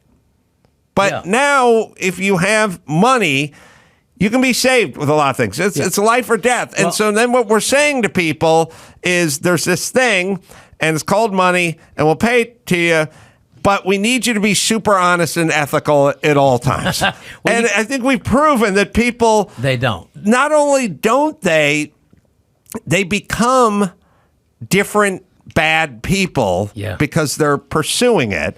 I mean, it's just like it's like LeBron James with China. You know what I mean? Like LeBron James never stops talking about human rights, but he can have a couple of sweatshops making his sneakers. Is LeBron James a bad guy? I don't think he's a bad guy, but money is forcing him to then yell at the guy from the Spurs who said something, or the Mavericks or whatever, who said something about China, right? Right, but Rockets, it's somewhere in Texas. The point is they have too many franchises. John Cena was my favorite one. He actually learned Chinese to apologize. Right, to apologize in Mandarin. Right. Yeah, it's like never apologize. I've never apologized for a joke. I never will. So is John Cena a bad guy? Is LeBron James a bad guy? No, but money has impacted them and making them into bad people and forcing them to do things. And it's changing their behavior to become unethical. Right. Through and money. So here we are. Yeah. And they then don't change it overnight. It's a little bit at a time, until you got nothing left and you're Gavin Newsom. Right. All right. That's what happens. Yeah. What else? Oh, so Rob, you brushed on this earlier, but I do want to get your thoughts on RFK Jr. announcing that he's going independent. Well, I mean, I was talking to him about, first of all, 4 years ago, I said, if you ever run for president, I'll stop everything and I'll help you. And then he's running for president, so I didn't stop everything and help him. But I did some fundraisers for him because at least he's talking about stopping the revolving door between industry and the regulatory boards. I mean, you can't have it. You can't have somebody, Julie Gerberding, the head of the CDC vaccine division, leaves there and goes and makes $40 million in her stock or whatever from Merck. You can't have that. I don't know exactly the number on that, but she did make millions of dollars from that. We have to have a health agency that is going to protect the health of Americans, not the health of the pharmaceutical industries. Because what you're really talking about before, if you take it further, you can have an industry that can buy every state legislature like pharma does, not just the feds, not just in the federal, not just the federal senators and congressmen, but state, like what they did here in California. That's how I got first. They tried to cancel me with Big Pharma because they were paying to eliminate parents' options to if let's say they had one kid that was injured by a vaccine and they didn't want their other kid to have to take it. In the state of California, Gavin Newsom and all these scumbag Democrats, who it's a super majority of Democrats, they take all this money from pharma, and that's what funds their campaign. So they're not going to go against it. And so then the California Medical Association, which is another group of unbelievable scumbags. These people are completely corrupt, and what they've done is they've forced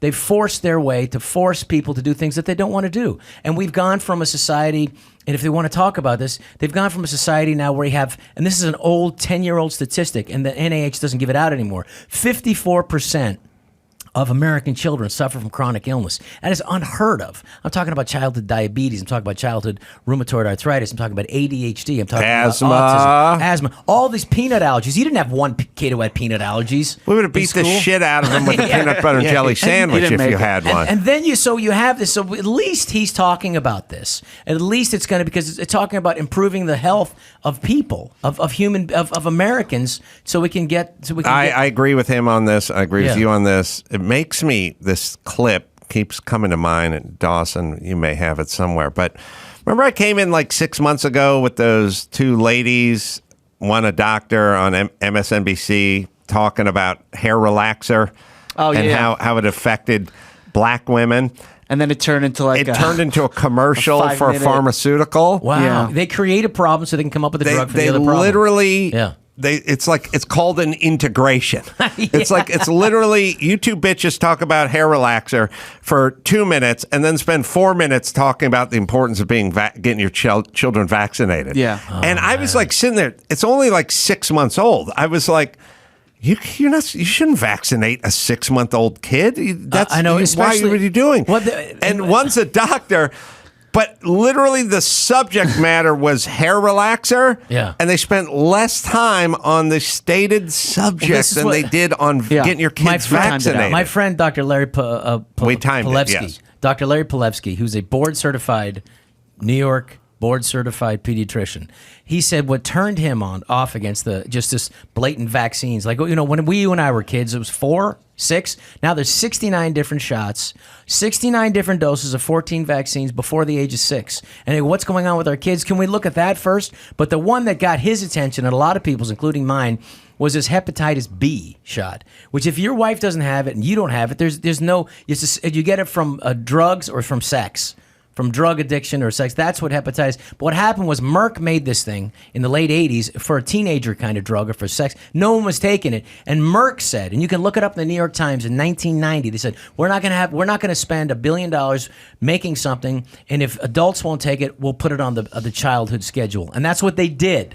And that got my attention. So we're doing this not for the health reasons of children. We're doing it for the financial reasons of pharma. And that got my attention. That got a lot of other people. And once you know that, and then you don't want to talk about it, or you won't bring it up, and you're a doctor, and most of the money coming from pediatricians is from this, then you go, wow. So we have to question it. And if you care about children, that's my thing. If either you care about the pharmaceutical, their money, their bottom line, or you care about the health of children in America. And that's why I support Bobby Kennedy, because at least he talks about this, wants to do something. This be another one of my mom's flip side progressive things. Now, you guys have become the lefty progressives have become champions of big pharma. Fuck, yeah, unbelievable. That's unbelievable. My mom that happened. Thought she could cure everything with the whisker of an old Chinaman's chin. On a full moon. On a full moon with some eye of newt. Like, she wouldn't have trusted, she didn't trust guys who made aspirin. Remember they said, like,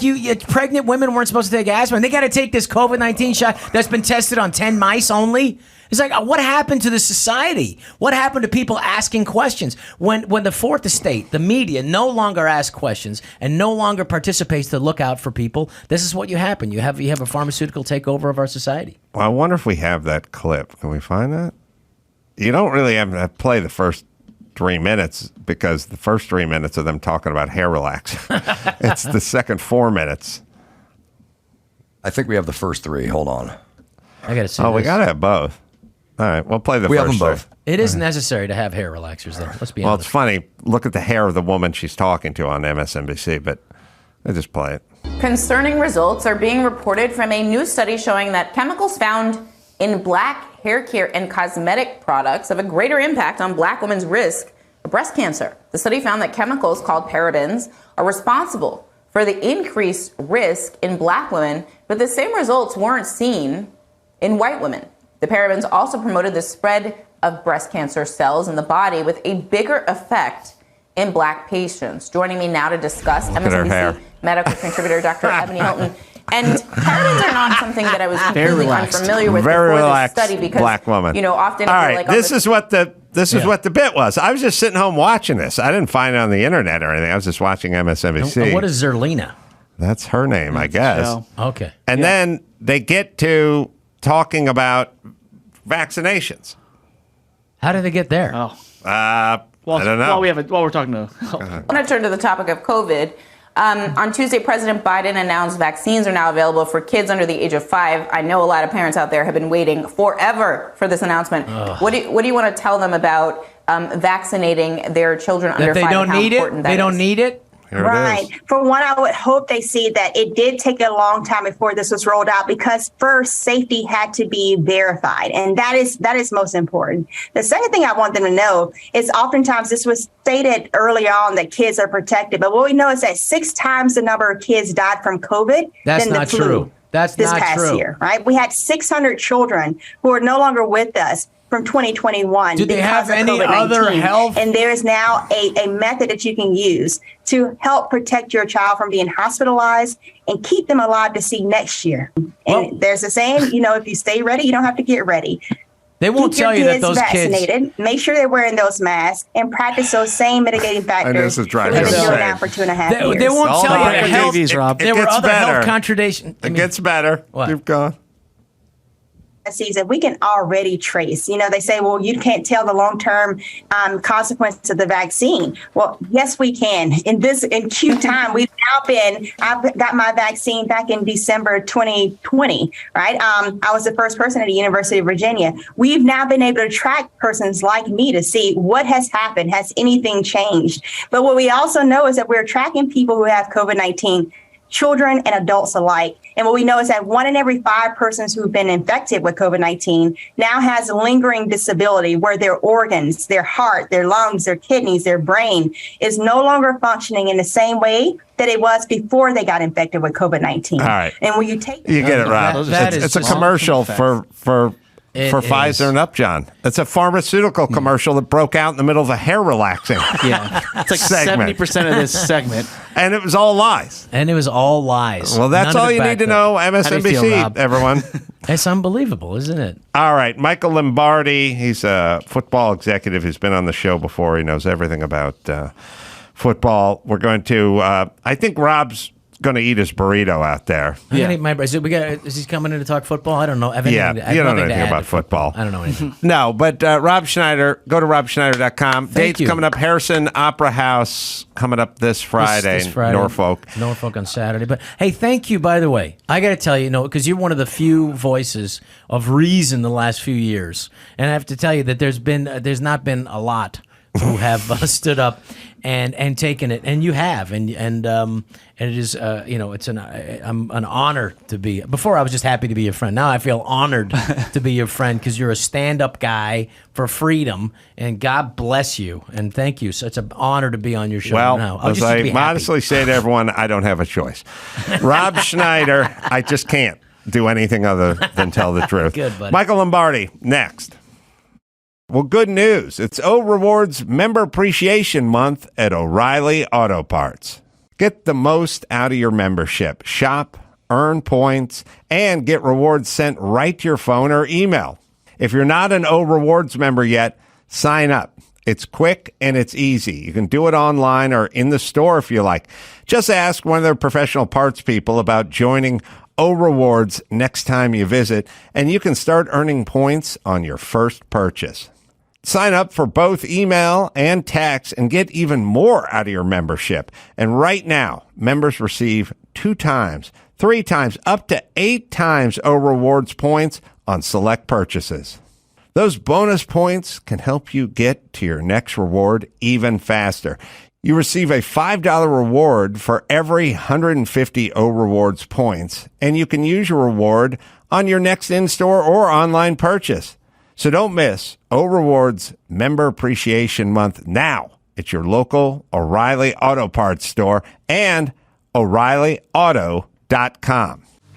Michael Lombardi is a football executive. He knows everything NFL. He's got a book out called Football Done Right, setting the record straight on the coaches, players, and history of the NFL, and a daily show, Lombardi Line. It's available on VSIN and DraftKings Network. Good to see you again, Michael. Good to be here. Thank you, Adam. Appreciate you having me. I love football because I felt like every good quality I possess, and there's not a lot, I got from playing a lot of football. And I wish more people played football, especially as they enter the workplace and you have to kind of deal with them because it's the ultimate team sport. It's about sacrifice. And I feel like that's in really short demand, or in demand, I should say, with today's young people. But then there's concussions, so you have to weigh the two. How do you come down on sort of injuries versus character? Yeah, I do think football builds character. Vince Lombardi said a school without football is nothing but a medieval study hall. And I think he might be right on that. I think it does build character. It builds toughness. I think you see teams that are struggling this year, they have to overcome adversity. I mean, that's something that you have to always try to do in life. Is you're never going to have everything go perfectly, right? You're going to have to overcome adversity. You're going to have to deal with tough losses. You're going to have to deal with hard times. And I think football teaches that, and that's what coaches are supposed to do for the players. The injury factor, I think we're working really hard at it. This year, Adam, if you get a concussion, you're not coming back in a week. Like, they're just not putting you back on the field. It takes 2 weeks to come back from it, which is a good thing. So I do think the new helmets, I think the rules certainly have changed. I wrote this book about players that go back to the 40s, and those guys, Johnny Unitas, I don't think he threw a pass where he didn't get off the ground and spit blood out. So we've made a lot of changes to the game for the better.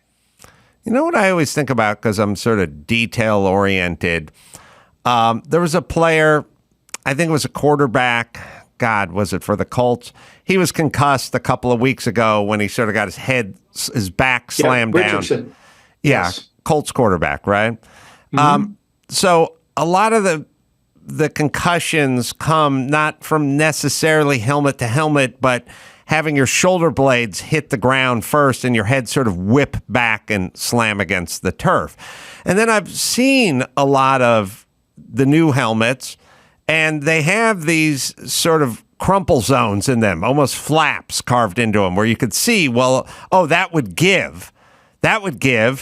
And that might help in a concussion if your head got slammed back. But then I noticed he wasn't wearing that helmet. There were other guys wearing that helmet. And then I thought, what is the helmet protocol if there's 7 different kinds of helmets out there? And if offensive linemen tend to not get thrown backwards on their back and their head whipped back, but that happens more often to quarterbacks, then shouldn't it be a rule that the quarterbacks need to wear the helmet that has that sort of give flap in the back at the crown of the helmet? Absolutely. You'd think so. Look, you can watch the games. These guys don't even wear knee pads anymore. Right. They don't even wear knee pads because they can't move as fast with a knee pad.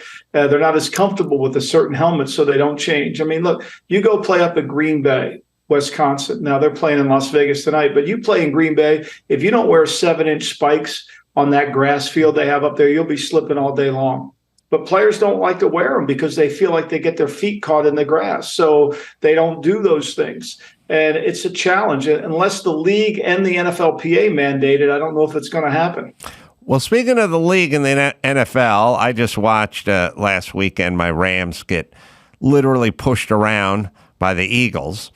And there's a couple things I need to straighten out. I saw more horse collar calls in one game that I've ever seen in my life. And I had my son actually read the thing because the Rams guy grabbed the guy by the shoulder pad, then he grabbed him by the shirt collar, the jersey collar, but not the shoulder pads. And I'm like, I think we need to delineate between grabbing the shoulder pads as a horse collar tackle and grabbing what is another part of the jersey, essentially, and not conflating the two. Thoughts? I think, look, they don't get that straight. They don't get that. We now have a new crackback block rule, which is interesting. The Chargers last week, when they played the Raiders, they called him on a crackback block, and he was blocking the safety in a run game. So I don't disagree. We have a tendency in the league to arm tackle, to grab, as Lombardi said on the sideline. Like, we're just going to grab tackles, and that has a propensity to grab onto a jersey. But the horse collar was pulling someone down from their shoulder pads, which could ultimately hurt their knee. They've taken some liberalization of the rule and extended it out. And I think they would be better off conferring with one another before they just rule that the guy was a horse collar tackle, because sometimes they don't see it. It was the side of the jersey, or it was just, the shoulder blade. But they make the calls and they stick with them. Where do you come down on the Philly tush push? Where it's just a scrum now. I didn't know it was legal. I was in the league 40 years. I didn't know it was legal. I didn't think you could aid a runner from behind. But hats off to Philadelphia. They run it better than anybody. The Giants try to run it. It looks like a one-armed bandit doing it. It's ridiculous. But the Eagles do it. You saw it yesterday. They do it well. I don't think it's good for the game. I think there's too many bodies in there, and I wouldn't want to send my quarterback in there. The game against the Raiders, they put Justin Herbert in there with a broken thumb, a finger, and he went into the pile like that. I'm not sure that's a smart thing to do. I think this will get overturned. I thought it was going to get overturned last year, taken out of the game, but it didn't. It stayed in. But I never thought you could push runners from behind. This was new to me. I thought aiding and abetting a runner from behind was illegal. Well, you kind of, yes, it was always a rule that you couldn't push your own guy from behind or aid the runner that way. You could get in front of him and block for him, but you couldn't shove him because maybe there's some version where your biggest offensive lineman just picks up your quarterback and starts trying to run with him on his shoulders or something, because it's not that far away from that. And I agree, and the Philly fans are going to hate it. But I was saying to my son once again, I said, there used to be a rule that you couldn't do this. I don't know if it changed or they started looking the other way, but that is the football I grew up with. You were not allowed to push your own guy across the first down marker. And I don't remember them changing the rule. I don't remember it. I guess this is an interpretation of it. I don't know. The rule never changed. The Eagles put this in, and when I first saw it, I thought it was illegal. How can they do that? How is Belichick's legacy tarnished over the last few seasons, and Tom Brady heading to Tampa, and then Tom Brady getting a Super Bowl with Tampa? And, those of us who are of a certain age couldn't even imagine New England being a sort of look past it kind of game for your team. Unthinkable. Yeah. Unthinkable that Belichick and the Patriots were, you could pretty much count the win before you look ahead to the Philly game the week after that or whatever it is. And then you start thinking, how much of this was Tom Brady? Like, I used to think it was kind of 60% Belichick and 40% Brady. Now Tom Brady sort of seems, his legacy grows even more with every sub 500 season Belichick is having, or what's your take? Well, look, I think we know this. All great coaches need a great quarterback. As I wrote about in my book, Dan Marino went 4 years with the winningest coach of all time and didn't even go to the playoffs. He won one Super Bowl. Warren Moon threw for 28 miles of passing yards. He played in one Super Bowl. He didn't win it, did he? He played in one, didn't win one. Yes, okay. Just want to correct that. Warren Moon threw for 28 miles of yards and went to one conference championship game. I think it's a lazy narrative to say that Belichick only won because of Brady. He won with Brady. There's no question about that. The first Super Bowl they won against the greatest show on turf, Brady threw for 134 yards. And I think that they ran for 133 in that game. The last Super Bowl they won together, Edelman was the offensive MVP of the game, and the Rams scored 3 points. I think, look, they're struggling. Andy Reid in his last season in Philadelphia went 4-12 after they traded McNabb. We all know you need a good quarterback, and they don't have one right now, and the team has kind of fallen apart because of it. It's hard to replace him. I think they felt like Mac Jones was going to be the guy. That hasn't worked out. But I don't think Belichick has forgotten how to coach. I readily admit I'm a close friend of his. I'm not apologizing for him. The team looks poor, but I don't think he forgot how to coach. I think right now, without a quarterback, it's very challenging to win.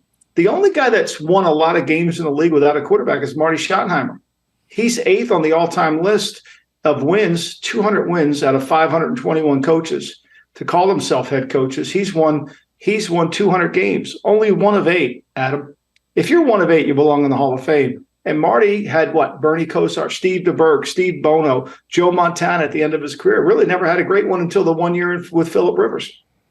Yeah, and Montana at the end of Montana's career. Correct. Right. So he was not the one you remember from the 49ers. Internationally, I was watching the games out of London. Now I believe they played 2 weeks in a row in London. Seems like going to be another one. Going to be third this week. Yeah. So there seems to be a heavy international push with the NFL. By the way, the crowd was all wearing jerseys and seemed to understand everything. Yeah.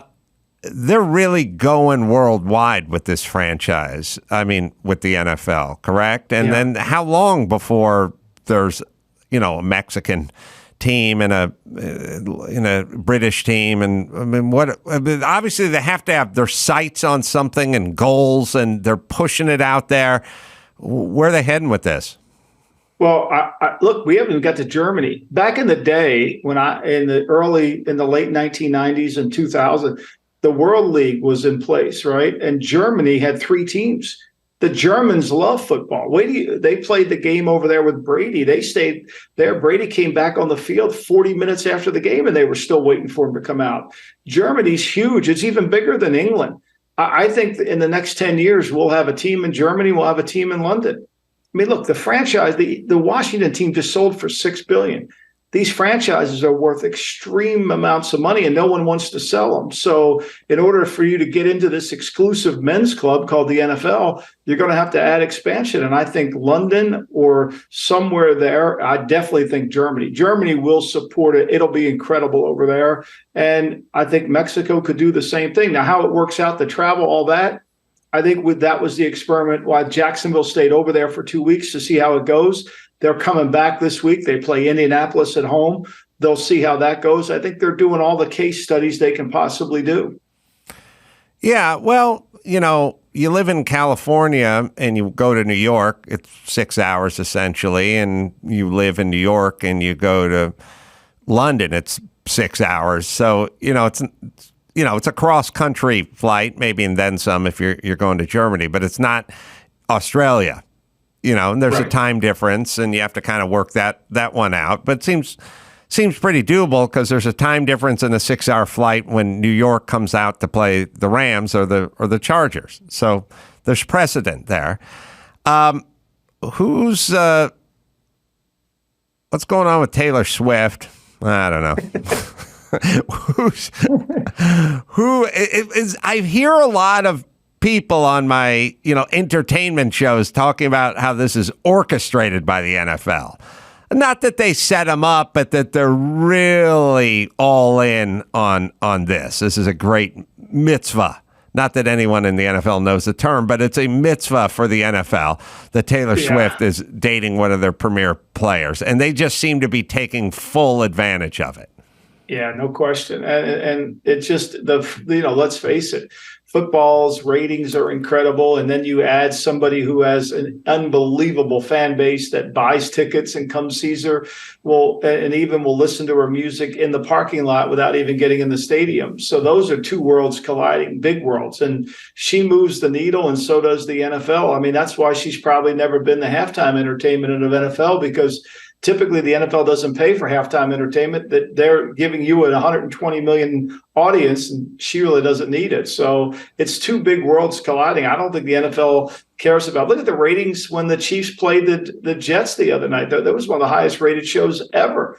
It wasn't because everybody wanted to watch Zach Wilson. I can tell you that. Zach, I don't know a ton about Zach Wilson, but I've seen a thing, and he seems to get a lot of shade thrown his way. And then a lot of it becomes a sort of a societal, sociological thing where he comes from money, and so screw him, he's too soft. And I'm like, I don't know. He played the Chiefs within an inch of their life the other week. How bad a quarterback is he? And has this become much ado about nothing? Or is there an element here that I'm missing? Well, I think 2 years ago, last year, he didn't take any accountability for playing poorly. And in New York, if you have one bad game, okay, 2 bad games, you're in trouble. And he's had a few of those bad games. And he kind of has a indifference to him when he plays. He just kind of doesn't, almost like he doesn't care. There's not a level of intensity. And he's worked hard at it this year. The last 2 weeks, he's played much better. He turned the ball over in the fourth quarter against Denver yesterday, but he has played better. But I think ultimately, it's hard to get rid of a bad first impression, and that's what happened to him. He kind of didn't give the fans a great first impression in terms of caring and endearing himself to the franchise. The great Dick Butkus died several days ago. Was watching all the tributes on the NFL Network. Just sort of embodied that era of football, I guess, if you were to try to capture a snapshot of, mid-'60s, early '70s, watching Dick play, just watching him, how he dressed, how he spoke, what he looked like in his uniform back when linebackers were big versus slippery and fast, like they are now. But I don't know if you had any Butkus stories or thoughts. Well, I wrote about him in the book, and I described him this way. There's so much conversation about could he play today? Back in this day when he played, middle linebacker was the key to the defense, right? It was the heart and soul of the defense. Yeah. And any player who immortalizes a number, when I was growing up, 51 immediately Dick Butkus. You wore 51, you wanted to be Dick Butkus. And as I wrote about in my book, he was when the ball got snapped to start the play, he was a ballerina. And when the play was ending, he was a bulldozer. I mean, he had incredible quickness to the ball. He was violent. Today, he would be a combination of Micah Parsons and, Fred Warner. He had that kind of ability, and he was tough. And the team rallied around him. I mean, look, you want to talk about having a great draft? That draft that he came out, the Bears picked he and Gale Sayers in the first round. Yep. Yeah. I was just watching on a retrospective of those two guys, and Gale Sayers, who seems emotional, I guess. Gale, he's not wired like a typical jock. He seems to have a little grandiosity, but also he's like thoughtful. And I have never met the man. I'm just basing on watching him give interviews.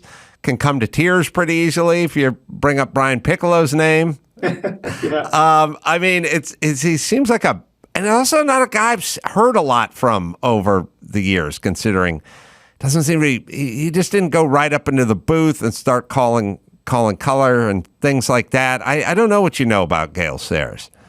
Well, I think when you watched him play, he was so incredible. Now, he's been gone for, I think he passed away in September of 2020. So, but when you watched him play, he was like a dancer, and he had more. He reminded me, or should I say it this way, Tony Pollard's game. When you watch Tony Pollard of the Cowboys, was very similar to Gale Sayers. The problem with Gale Sayers was he got knee injuries, and back then, Adam, the technology of the injuries were so bad. I know. You couldn't come back from it. So, and this is a guy who came back. He had a shorter career, but you talked to, and I wrote about him in the book, you talked to people from when he was at Wichita growing up and how he went to Kansas and how Kansas got him to go to school there when Kansas was a huge football program, is really remarkable. And he was very likable. He just had that short career because of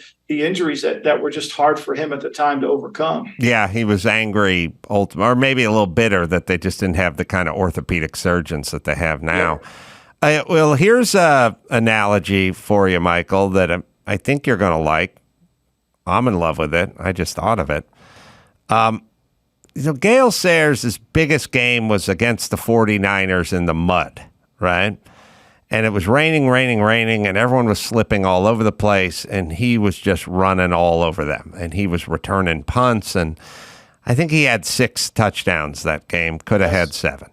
And when you watch footage of Gale Sayers in that game, like returning a punt, everyone else is on roller pins. Everyone else is slipping and sliding, and he's just running right through same field, same mud, same water, but somehow he's not being affected by it, right?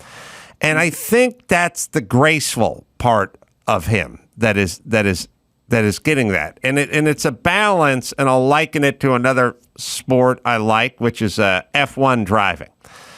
So they always say, the best in the rain was Ayrton Senna. You can see footage of him driving at Monaco in the rainstorm, and he's just going faster than everybody. And they're all on the same tires, and they all have the same technology, just like Gale Sayers has the same cleats everyone has. But F1 driving in the rain and returning a punt on a slippery field is the same thing. It's this quick reaction, kind of very minute detail. You press a little harder, you're down on the ground. You go a little hard, you're spinning off the track. Somehow you have an inner gyroscope that is so sensitive that you can either run past or drive past these people in these crazy conditions when you don't have any other advantage other than this crazy balance and this sort of inner gyroscope, if for lack of a better term. And so I think when you see Gale Sayers in that game in San Francisco running all over everybody, you realize that's him at his core, at his best. That's what he had. Just like when you see Ayrton Senna beating everyone at Monaco in a rain ceremony, you go, that's the gift. Right. There's no question. And his feet, even though they were on the ground, they didn't appear that they touched the ground. You know, it's like when Fred Flintstone would start his car, you would see his feet moving, but they never really hit the ground. That's kind of what I saw with Sayers. And one thing about playing in a bad weather, you know where you're going, the other team doesn't. So you have a little bit of an advantage as long as you don't slip. And he really could drive and plant without having to drive and plant. He had that ability, like Barry Sanders, to change direction very quickly. And he was always in control, which I'm sure it relates to F1 racing because you got to be in control of the car. And a lot of guys are not in control. And there's an instinct to be in control. Very, if anyone, forget about whether you like sports or football or F1, just go watch Ayrton Senna drive in the rain and go watch Gale Sayers run in the rain, and you should be inspired. That's artistically even. Forget about sweat and gears. Just sort of artistically inspired. Football Done Right's the name of the book. Setting the record straight on the coaches, players, and history of the NFL is the name of the book, or subtitle. A Lombardi Line, you can go check that out. It's a daily show, and it's available on VSIN and DraftKings Network as well. GM Shuffle, that's the podcast, by the way, on DraftKings as well. Michael, Yes, thanks for joining me again. Thank you, Rob. Appreciate it. I wanted to put Orlando Brown in the book for you, but I couldn't do it, but we'll always remember him. Well, don't forget the story of the two Jerrys. That's the other one we discussed last time you're with me as well. Thank you for having me. Michael Lombardi, everybody. Thank you. All right. I'm going to be at the Irvine Improv tonight, I think. Is that tonight? No, that's not tonight. That's Wednesday night. Tomorrow night. That's what I want to say. Irvine Improv tomorrow. Yeah, it says it right on the screen. That's my fault. Cobb's coming up, San Francisco. That'll be this weekend, so come on out and say hi. And until next time, Adam Carolla for Michael Lombardi and Rob Schneider and Ami Horowitz saying mahalo.